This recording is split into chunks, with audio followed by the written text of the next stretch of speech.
সুপ্রিয় শিক্ষার্থী বন্ধুরা, ওয়েলকাম টু মাই চ্যানেল। আশা করি সকলেই ভালো আছেন। সো আজকে গামা ও বিটা ফাংশন চ্যাপ্টার 19 নিয়ে ডিসকাস করবো। এই ক্লাসটি মনোযোগ সহকারে দেখবেন। দেখুন এখানে একটি প্রবলেম দেওয়া আছে, আমাকে বলছে গামা হাফ ইকুয়াল আমাকে রুট পাই প্রুফ করতে হবে। ঠিক আছে, তো আমি এখন এটা প্রুফ করব। তার আগে আমাকে একটা সূত্র অবশ্যই জানতে হবে এই ম্যাথমেটিক্স সলভ করতে হলে, সেটি হলো বিটা। তো সেই সূত্রটি হলো বিটা এম এন।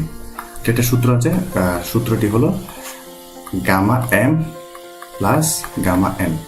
ওকে, এটা by gamma m plus N.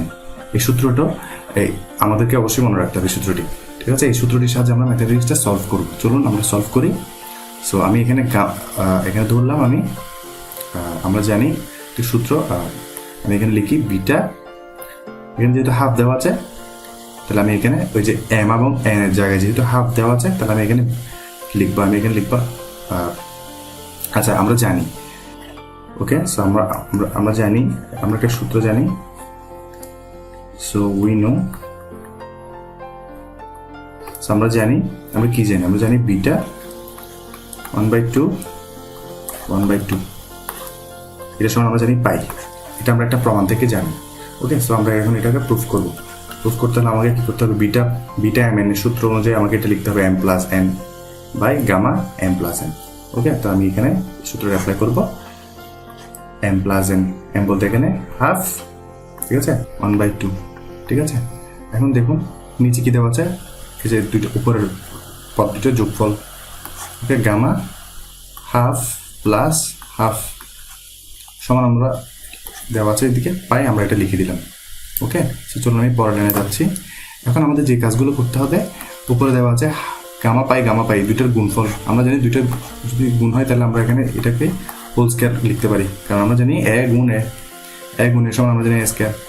তাহলে গামা হাফ গুণ যদি হয় তাহলে আমরা এটাকে হোল স্কয়ার লিখতে পারি। আর নিচে যেহেতু হাফ যোগ আছে, তাহলে আমরা এখানে দেখুন কাজ করব। তাহলে আমরা যদি এখানে কাজ করি, তাহলে আমরা এই যে কাজটি করবো, আমাদের এখানে লসাগু নিতে হবে। লসাগু যদি নেই তাহলে 2 আর 2 লসাগু কত 2, তাহলে উপরে আছে কত 1 প্লাস এখানে আছে কত 1, তাহলে আলটিমেটলি 2। তো 2কে যদি 2 দ্বারা ভাগ করি তাহলে আলটিমেটলি 1, আর 2কে যদি 2 দ্বারা যোগ করি আমরা, তাহলে আমরা পাচ্ছি 2 সাথে 2 যোগ করলে 2কে দ্বারা যদি 2 দ্বারা ভাগ করি তাহলে আমরা পাচ্ছি 1।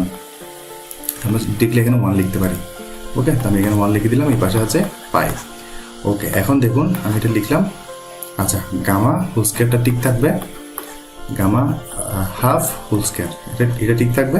আর কোনো কিছু 1 গামা, তো 1 গামা সমান আমরা জানি 1, কোনো কিছু 1 উপর যদি গামা থাকে তাহলে গামা 1 সমান আমরা জানি 1। তাহলে আমরা এখানে নিচে আর 1টা লিখলাম না, তাহলে এই পাশে আছে পাইটা লিখে দিলাম। এখন দেখুন, আচ্ছা আমি যদি এখানে যদি বর্গ করে দিই উভয় পাশে, তাহলে আমার এই যে আমি যদি এখানে রুট করে দিলে স্কয়ারটা চলে যাবে, রুটের স্কয়ার। তাহলে এখানে থাকবে শুধু গামা হাফ থাকবে। এখন এই পাশে রুট করলে কিন্তু আমরা পাচ্ছি রুট পাই। তাহলে আমরা দেখুন আলটিমেটলি কি পেলাম, আমরা পেলাম গামা হাফ সমান রুট পাই। তাহলে আমরা গামা হাফ সমান কিন্তু রুট পাই পেলাম, এটা আমরা প্রমাণ করলাম। আশা করি বুঝতে পারছেন। আপনি যদি আমাদের চ্যানেল নতুন হয়ে থাকেন, অবশ্যই আমাদের চ্যানেলটিকে সাবস্ক্রাইব করবেন। আপনার মূল্যবান মতামতগুলো আমাকে কমেন্ট সেকশনে জানাতে পারেন। আজকের মতো পর্যন্ত, পরবর্তী ক্লাস আবার দেখা হবে। সেই পর্যন্ত সকালে ভালো থাকবেন, সুস্থ থাকবেন। আল্লাহ হাফিজ।